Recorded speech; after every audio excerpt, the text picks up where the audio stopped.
I'm Gerard Rocks, and I'm chairman at Hospital Radio Reading, where we do a large number of record request programmes for the patients.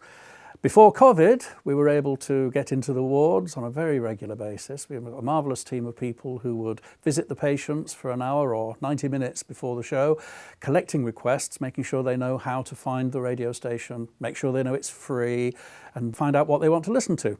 And of course, since COVID, we've not been able to get anywhere near a patient. At the moment, we're managing on average 5 of those request programmes a week.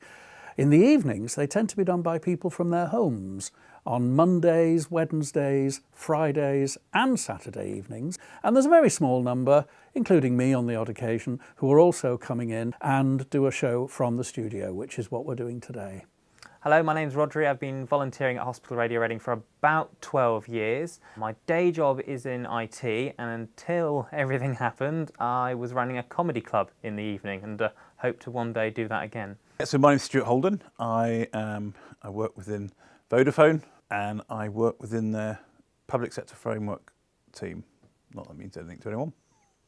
The reason I want to volunteered was I was very drunk one night when I was young, met up with Mr. Rocks, who's the chairman, and I decided at that point it was a really sensible idea to do. And then 15 years later, I'm still here and secretary of the Hospital Radio. So in the average year, we've got around about 45 volunteers in various capacities, not all of them on air, but most of them doing something during the week. So as well as the record requests, there's a lot of specialist programmes as well, whether it's Motown or reggae or jazz or classical music. And there's even a marvellous comedy programme on a Wednesday afternoon that I've got a bit of a vested interest in. Ever since COVID struck, of course, the problem is that not everybody can produce a programme. Now, for some it's not a problem because we do have a back library of lots of recorded programmes that we can use to fill the gaps. For others, they're actually making the effort to do the show from home.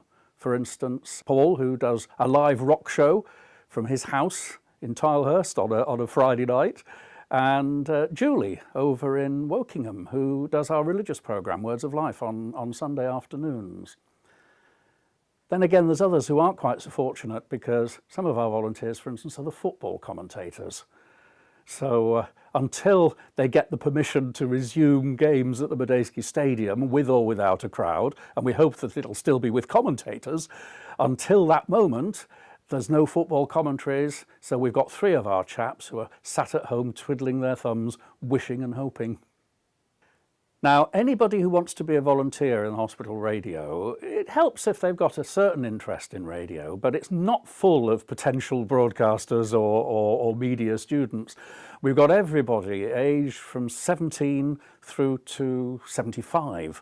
Most of them are still in full-time employment, which is why most of our live programmes go out evenings and weekends. I'm co-hosting Stu's Number 2s. Well, it's a bit different because usually I do like the lunchtime show and I'd turn up in the morning, I'd walk around the wards for an hour chatting to patients. Obviously we can't do that at the moment, so we plug the phone number as much as we can, and thankfully some of the staff have been sending us long lists of requests from the patients, so we're still in touch with them. Then we do 2 hours Stu plays number 2 records because he believes they're better than most of the number 1s, and we throw in the odd patient request as well when we get them. Hospital radio is really unusual and really good fun, and you might think at first glance, oh well, everyone has smartphones and stuff now, why would they need someone just to play them music? I view it as a big conversation starter. It means we can walk into a ward and say, oh, do you like music? Who do you like to listen to? And everyone has an opinion on music. So it's a great way of just providing company, and you meet a huge range of people. You know, people talk about their past and their history, and certainly with the old generations, when I was war visiting, I used to get that all the time talking about the past. And music, for most people, is very evocative of memories and brings back some happy times. They always pick their favourite song. So we go and ask them, what's your favourite song, and get a request on. As much as we're local and it's only in the hospital, there's still that thrill and that slight excitement of getting a song played on the radio. So, oh, that's me, and your name being mentioned and so on. Being in hospital is lonely and isolating enough as it is. And now it must be even worse because some of these poor people, the only people they actually get contact with are the people caring for them, and they're very, very busy. So just to hear a familiar voice and a nice song down the end of the headphones hopefully is providing a lot of comfort to them. The coronary care unit is normally the best for weird requests. They play a game where they try and get as many heart-related songs. Achy Breaky Heart, Jerry and the Pacemaker seems to be a favourite. I was once asked to play Lady Gaga by, I think, a 90-year-old man, and then the entire ward started giggling, so they might have put him up to it. We've got a large number of vinyl that go back to the 60s and 50s when we first started. You can see some of our albums collections behind us. We don't get beaten that often with strange and weird and wonderful requests. A lot of people with a very British sense of humour with their song requests. Some of the more morbid things, Queen, Who Wants to Live Forever is one of the classics we get asked for. There is a sense of giving back to the community and making people's lives just a little bit more comfortable. And you see some people who are really lonely, unhappy, and on the trying to get better. And when you go around the wards and people's faces light up, visitor, someone's coming who's taking interest in them and listening to them. COVID-19 has changed the way hospital radio works quite a lot. For the first few weeks, we totally closed the studios, and while we were working out the best approach, we got members set up managing to broadcast from home. I set up a radio station in my bedroom. Good evening, it's Rodders here on your record request show. Working from home today, although nonetheless we are still connected to the Royal Berks via a series of wires. I'll be joined soon by my co-host Matthew. We're taking social distancing to a ludicrous extreme. We'll be on opposite sides of Reading, broadcasting to a hospital somewhere in between us, near the centre of town. So we are far more than 2 metres apart. Our engineer Martin somehow managed to cobble it all together. So we had a reduced schedule of people broadcasting from home, and then once we spoke to the trust, we're allowing limited numbers back in. We have 2 studios, fortunately, so we're lucky in that respect. I'll be in one studio and Rodders, or the co-presenter, will be in the second studio. We've done really well, actually, I have to say. COVID has not beaten hospital radio.